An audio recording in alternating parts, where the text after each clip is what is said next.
want to say that I love being a woman because I can already tell you're amazing. But just listening to these women, and Dan, you have such a sensitive side, and I love that about you. So you did fabulous, fabulous. I just love that women are in touch with that part that encourages. And you guys gave me strength to be able to say what I would like to say today. Have you ever wondered what you would do with 8 seconds of courage? I recently saw a film that inspired me called We Bought a Zoo. Did anyone see it?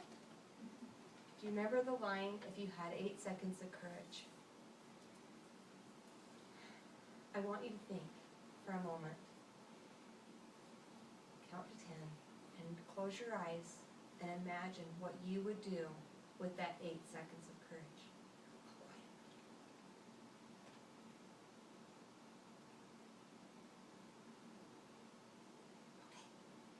I said 8, but I gave you 10. I'm a giver. What can I say?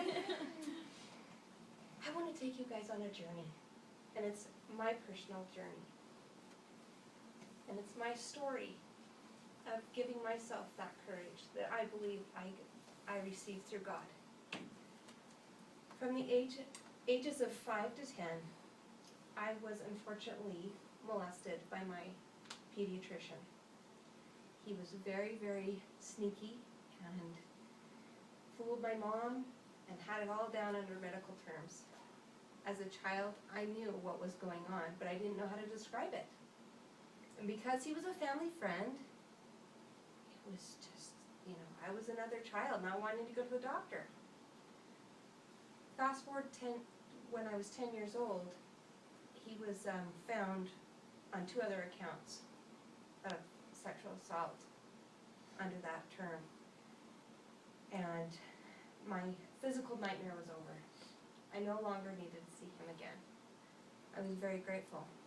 Back then, though, they basically kind of slapped the hands, and you're on your way, you lost your license. So my day in court, I never got. And life went on. I was what you'd call maybe a troubled teen.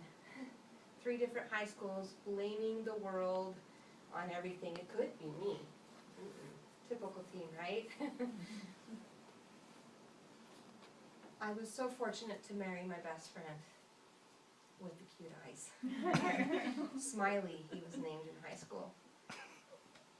But in my 20s, a volcano burst within me. I'd been taking medication to kind of calm the storms in my life, and it was no longer working. It was very toxic to my body. It works for a lot of people. I have family members that love it, and it's great for them, but for me, it was compounding a bigger problem, a bigger wound, and I lost who I was. My cute husband for 12 years put up with a lot. I wouldn't have stayed with me. I was not cute. I was not fun to be around, and I spent a lot of our money.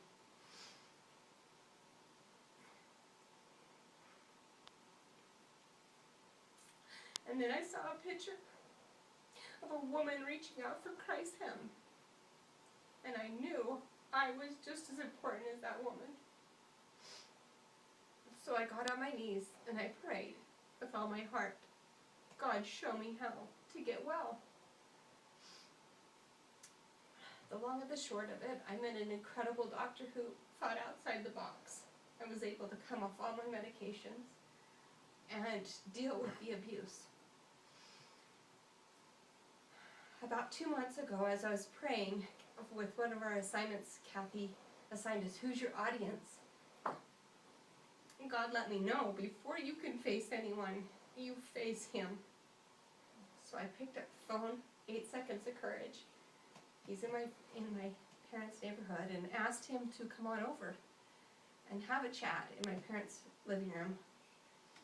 It'd been 34 years. An hour before, I met with him on a Sunday. We fasted, and we wanted it to be I wanted it to be spiritual and not be, I just wanted the Spirit there. and I feel like I can share that with you guys today.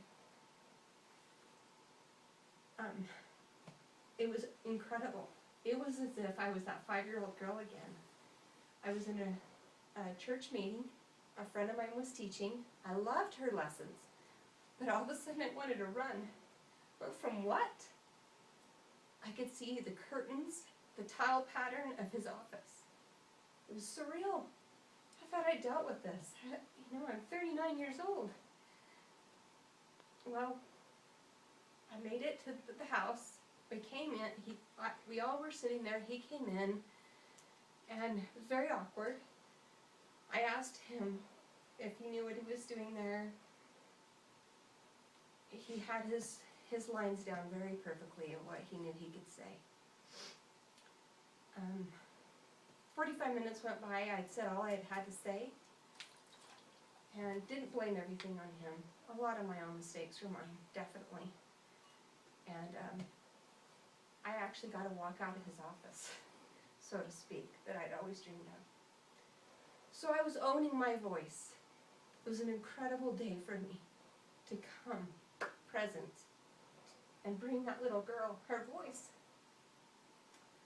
But the next morning I woke up so dark, so heavy.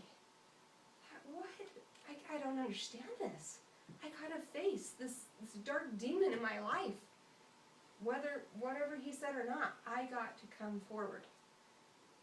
I called a friend that is very close to me down in Provo. It's a good place. And I said to my friend, I don't know why, but I feel like this trapped fly on a web, so sticky, and I've freed one of my wings, but there's this one wing. It will not let go, and I don't get it. I've sprayed pesticide, my spider's dead. Why am I not free? She said, Peggy, what would it take? What would it take? I love to imagine. So I closed my eyes.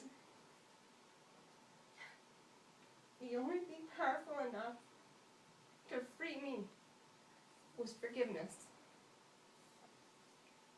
But it took the Savior's help. And I imagined myself reaching up and having him embrace me and pull me out of that web. My Savior's always been there for me.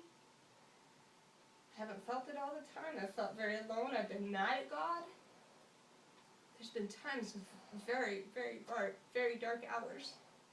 But I will testify to you that when you can look at life as teaching days instead of why me, all of a sudden, any web you might have created much larger than it ever began can dissipate.